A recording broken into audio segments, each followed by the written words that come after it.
So now let's see how we can work around with threshold and gradient map inside a Photopea. So in order to work around with threshold, first of all, you need to go to image and then adjustment, and here you can see that threshold is an option.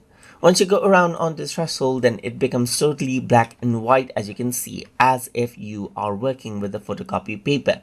You can change around the threshold right here to make it more black, or bring this down right here to make it more white. So you can find that sweet spot where you get most of the details right here, just like this, so that your image makes sense right here, just like this. And this is what you have, as you can see right here. And this is how you can utilize the threshold in order to go around and make it seem like a photocopy paper.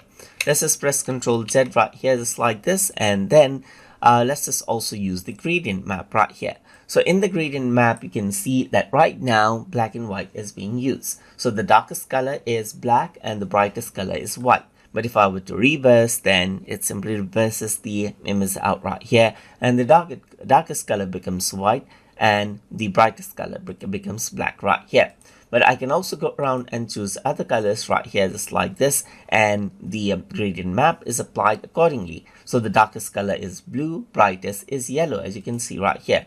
Darkest is red, brightest is orange right here, just like this, as you can see right here. And you can choose the gradient map according to the gradient that you have right here, just like this. So you can go around and choose this, or choose this, as you can see right here. And some of them changes around the brightness level, while others are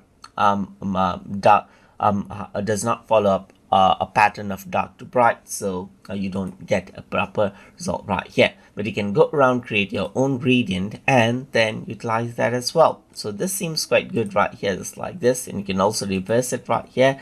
And if I were to go around and press OK, then this is applied.